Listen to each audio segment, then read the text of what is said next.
አሁን መኪኖቻችን ገብቷል። አዲስ አበባ ከስተመር እየጠበቀን ነው።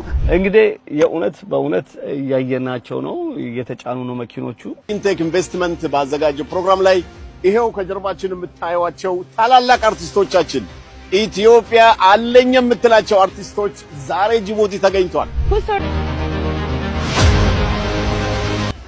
እነዚህ ሁሉም መኪኖች ፊንቴክ ኢንቨስትመንት የሚያስመጣቸው የቢዋይዲ መኪኖች ናቸው። እንደምትመለከቷቸው ቁጥራቸው ከፍተኛ በርካቶች ህይወታቸውን ለመቀየር አስበው ቁጠባ ገብተው አልበላም አልጠጣም ብለው ቆጥበው ዘመድ ቤተሰብ አስቸግረው ገንዘባቸውን ፊንቴክ ኢንቨስትመንት ግሩፕ ለተባለ ኩባንያ አስረከቡ።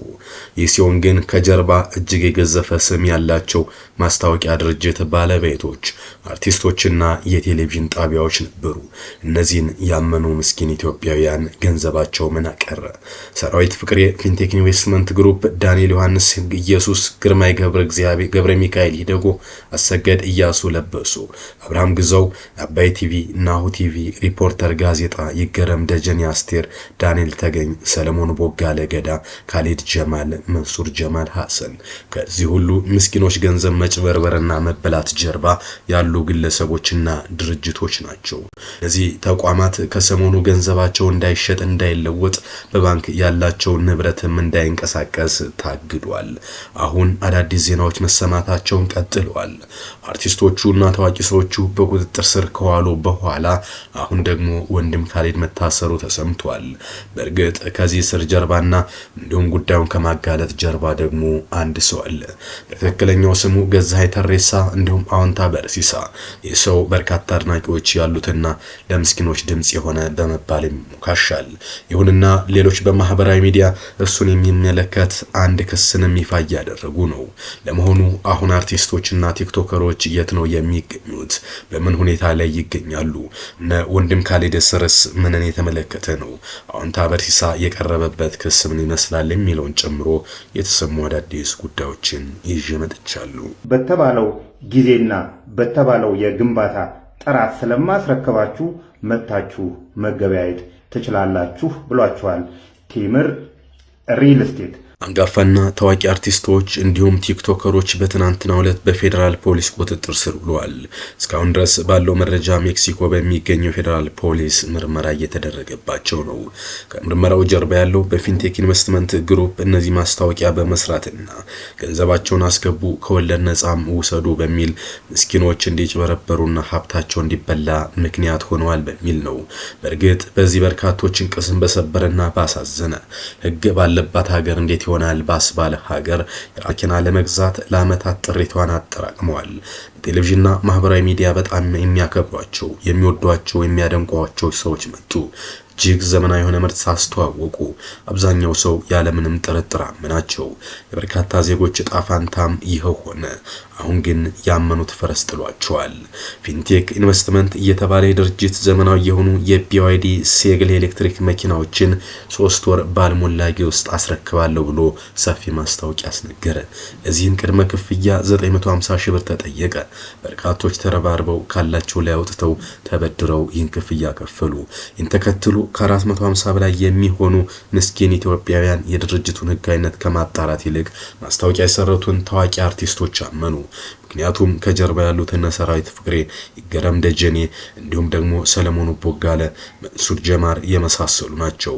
ከነዚህ ውስጥ አብዛኞቹ እነ ዳንኤል ተገኘን ጨምሮ በዚህ ከማስታወቂያው ስራ በዘለለ በጎነት በቤተክርስቲያን ስራና በእርዳታ የሚታወቁ ናቸውና እነዚህ ኢትዮጵያውያን ሊጠረጥሯቸው አልወደዱም።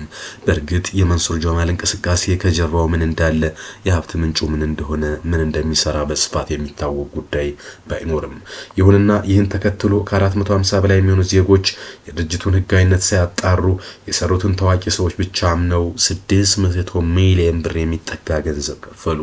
ነገር ግን የተባለው ጊዜ ደርሶ አለፈ። መኪና የለም። አጭበርባሪው ድርጅትም ውሃ ሽታ ሆነ።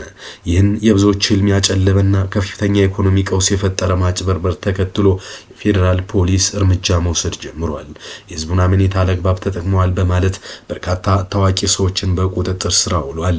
በትናንትናው ዕለት አንጋፋው አርቲስትና የማስታወቂያ ባለሙያ ሰራዊት ፍቅሬ፣ አርቲስትና የማስታወቂያ ባለሙያ ዳንኤል ተገኝ፣ አርቲስት ይገረም ደጀኔ፣ ፕሮሞተር አብርሃም ግዘው እንዲሁም በቲክቶክ እና በማህበራዊ ሚዲያ ሰፊ ተከታይ ያላቸው መንሱር ጀማል በቁጥጥር ስር ውለዋል። እነዚህ ግለሰቦች እስካሁን ድረስ በዋስም ሆነ በነጻ አልተለቀቁም። የሚገኙትም ሜክሲኮ በሚገኘው ፌደራል ፖሊስ ጣቢያ ነው።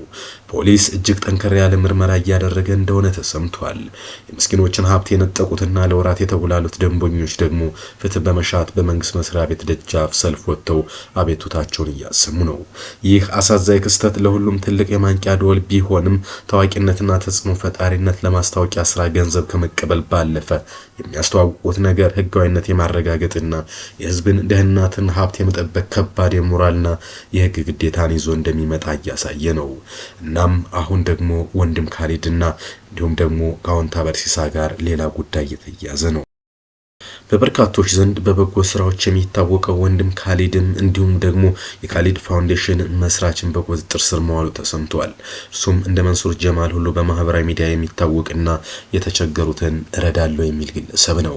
ይሁንና በርካቶች በእነርሱ ምክንያት ለችግር ተዳርገው ገንዘባቸው ሜዳ ላይ ተበትኗል። እናም ወንድም ካሊድም ከአርቲስቶች በተጨማሪ በቁጥጥር ስር የዋለ ሌላኛው ታዋቂ ሰው ሆኗል። ከዚህ ስርና በርካቶችን ካጭበረበሩት ሰዎች እንዲሁም ደግሞ በቁጥጥር ስር እንዲውሉ በማድረግ ግንና እንዲሁም ደግሞ በክፋትና በሽንገላ መካከል አልቆምም የሚለው በርካቶች የእውነት ብርሃን ለምስኪኖች ድምጽ ምስጋና ይገባዋል የሚሉት አዎንታ በርሲሳ ወይም ደግሞ ገዛኸኝ ተሬሳ ነው። በቲክቶክ በርካታ ወንጀሎችንና ወንጀለኞችን በማጋለጥ ይታወቃል። ኢትዮጵያ ውስጥ በህጋዊ ካባ ተሸፍነው ህዝብን የሚበዘብዙ ወንጀሎችን ካለመታከት ያጋለጠ እንዲሁም ደግሞ ቲክቶክ ላይ ሐሳቡን በመግለጽ ይታወቃል። የበሳል ሰው ማንነቱን ደብቆ ሳይሆን በድፍረት በአደባባይ ወጥቶ ለተበዳዮች ድምጽ ሆኗል። በእርግጥ የሱ ትግል ፍሬ አፍርቶ የብዙዎችን ባሲያብስ ማየት ትልቅ ኩራት ነው። እንዲሁም ግን ሰራዊት ፍቅሬ ለዚህ መልሳለሁ። እኔ ህጋዊ ማስታወቂያውንና የንግድ ፍቃድ አይቼ ነው። ህጋዊ ተቋም ነው። ከዛ በዘለለ ግን የፊንቴክን ጉዳይ ጅቡቲ ደርሷል አሉ። መስቀል አደባባይ በርካታ መኪና አምጥተው ሰጡ። እዛም ከፍት ባለስልጣናት ነበሩ። ይህንን ማስታወቂያ ከመስራት ውጪ ምን አደርጋለሁ የሚል ሐሳብ እያነሳ ነው። ሌላ ግን አንዱ ደግሞ እንዲሁም ደግሞ ቴዎድሮስ ተክለአረጋይ አዎንታ በርሲሳ ገዛኸኝ ተሬሳ ላይ ገንዘብ እንዲከፈለውና እንዲሁም ደግሞ የ60 ዓመታት ደሞዝ ያ ማለት በወር 60 ብር 5 ብር አስገቡልኝ ባለው ምክንያት ለአዎንታ በርሲሳ በርካቶች በሺዎች የሚቆጠሩ ገንዘቦች ወደ አካውንቱ ገብተዋል። ይሁንና እኒሁን ወንጀለኞች ናቸው በሚል ያጋለጠውና የፊንቴክ ኢንቨስትመንት ግሩፕን ያወጣው እንዲሁም ገዛኸኝ ተሬሳም ሌላ ክስ ቀርቦበታል። የጉዳይ ለምን በሚታሰበው መጠን መነጋገሪያ እንዳልሆነ አላውቅም ይላል ጋዜጠኛ ቴዎድሮስ ተክለአረጋይ። ለኔ ግን ትልቅ ጉዳይ ሆኗል። በቲክቶክ ስሙ አዎንታ በርሲሳ በመደበኛው ስሙ ገዛኸኝ ተሬሳ የማንንም ድርጅት ማስታወቂያ አይሰራም፣ በማንም ስፖንሰር አይደረግም፣ ገንዘቡን ሳይሆን ከሱ ጋር ተያይዞ የሚመጣውን ባለዳነት አብዝቶ ይጠነቀቃል ይላል። እንዳይመጣ በወር 5 ብር እያንዳንዱ ተከታዮቹ ደሞዝ እንዲከፍለውና እሱ በነጻነትና ለፍትህ ጥብቅና እንዲቆም ፈልጓል። እኔ በግሌ አጋርነቴን ለመግለጽና ግዴታዬን ለመወጣት ብዬ የ60 ዓመታት ደሞዙን አስገብቻለሁ። አዎንታ ግን ሰሞኑን የቴምር ፕሮፐርቲስ ማስታወቂያ ሰርቶ ተገኝቷል። እንዴት ሰራ? አዎንታ አቋሙን ቀየረ? በምን ሁኔታ ሰራ? ቴምር ፕሮፐርቲስ እንዴት ከሌሎች ድርጅቶች ለይቶ መረጠ? የሚሉ ጥያቄዎች መነሳታቸው አግባብ ነው ይላል ጋዜጠኛው አዎንታ በርሲሳን በተመለከተ ባቀረበበት ክስና ቅሬታ። አርቲስቶችና ታዋቂ ሰዎች በብራንድ አምባሳደርነት በማስታወቂያ ነጋሪነት ሰርተው ተቋሙ እንደ ቃሉ ሳይገኝ ሲቀር እነሱን አምነው ነው ገንዘባችንን የተበላ ነው ሲመጡባቸው እናያለን። ሰራዊት ፍቅሬ ላይ የሚደርሰው ይህ ነው።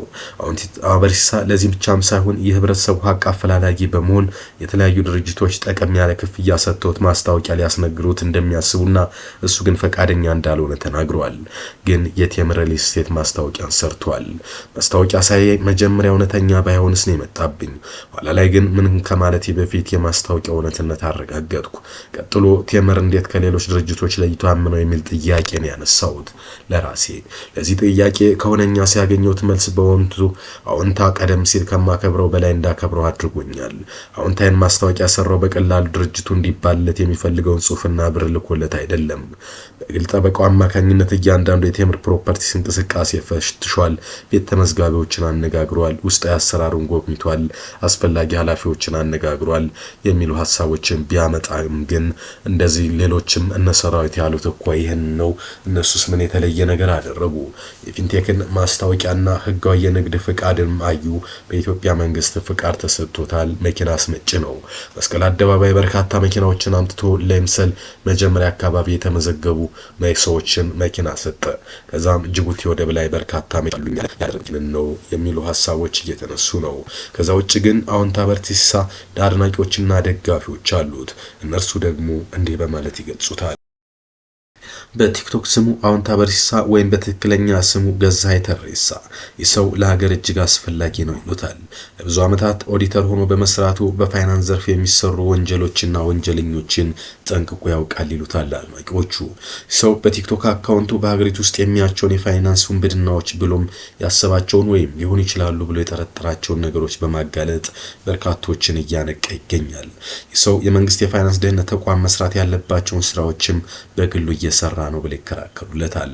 መንግስት ገዛኸኝ ተሬሳ የሚሰጣቸውን ምርመራዎች እንዲከታተልና እንደ ግብዓት ተጠቅሞ ላቅ ያለ ምርመራ እንዲያደርግ እንዲሁም ለገዛኸኝ ድጋፍና ጥበቃ ማድረግ አለበት በሚል ሀሳባቸውን እየገለጹ ነው። ይህም ምርመራ ከሰሞኑ እንግዲህ በማህበራዊ ሚዲያ ላይ በስፋት መነጋገሩን ተከትሎ የመጣ ጉዳይ ሆኖ ተገልጿል።